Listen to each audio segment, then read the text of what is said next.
Kentucky Derby Festival starts 2 weeks before the world-famous Kentucky Derby Run for the Roses horse race, the most exciting 2 minutes in sports. It takes place each year, the first Saturday in May.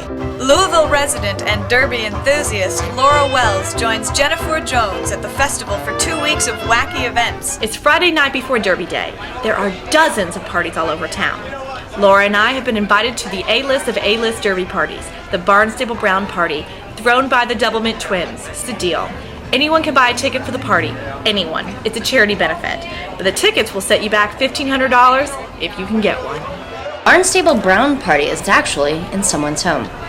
Nothing seems to be moved or rearranged for the event. Ladies and gentlemen, Tony Lee!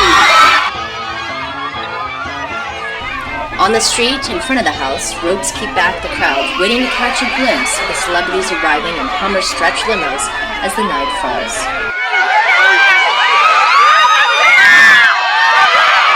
The party hostesses, the Barnstable Brown sisters, aka the Doublemint twins. At least they were the Doublemint twins years ago. Southern hospitality at its finest. Ladies and gentlemen, Serena Williams! Louisville never sees more action than it does at Derby time.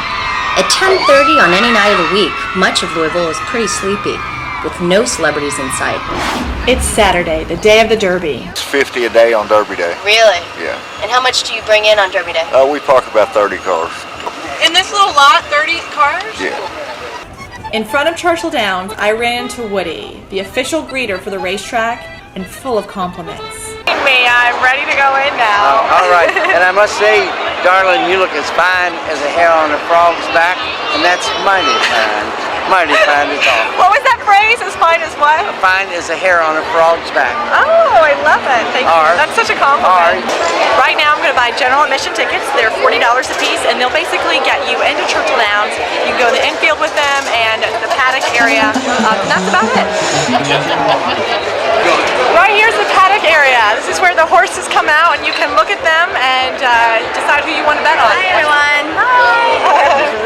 Okay, so these are for third floor. This allows us to go to the old part of the racetrack, which are the outdoor boxes, and then this one allows us to go to the director's room where some of the directors and the celebrities will be. And the first place we want to go is right here, the infield. Infield's probably one of the wildest places in the United States, including like Bourbon Street or Spring Break or anything. It is really wild, as you've seen. Really wild. It's like descending into hell in some ways. If something happened. Hello. This place is crazy. How you doing?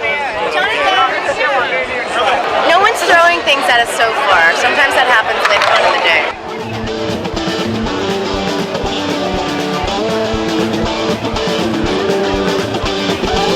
Now right here is where we made a big mistake, but you'll never guess what it was.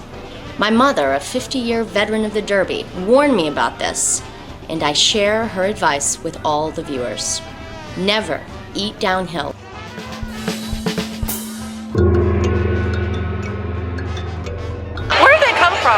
We are going where all the adults are. We need to have seats, civilization, and there will be lots of drunk people in the grandstand too, but they'll be a little bit better behaved. And so we were off to the clubhouse. To get there, we had to pass through many gates and areas, each one a step up in status and of course price. First we went up to the third floor in the grandstands where tickets cost around $500. It was crowded, but the people were relatively well dressed, some ladies with derby hats, and it seemed relatively safe terrain. Then a man opened a door for us and we knew we were entering the promised land as we entered an elevator full of men in expensive suits and women with even more expensive hats. The door opened and more women with hats entered. I knew then we were going to be all right.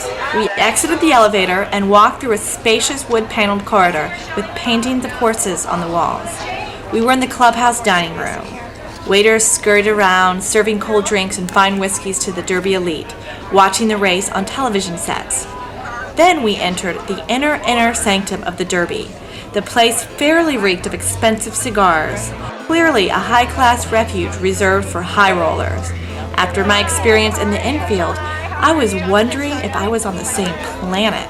So we're here right now in the director's room where a lot of the horse owners are here. A lot of people really connected with the race are here. So it's very exciting to be here. It's very nice too. There's a nice bar over here. People are sitting down. It's really, really nice room to be in and a very hard room to get into. But we got in. Yes, ma'am. Hi. Okay, I want to bet $2 for number 8 to win. Oh my God, I did it. I did, Barbara. To win. To win. To win. Anything else? That's it. That's it? Well, good luck.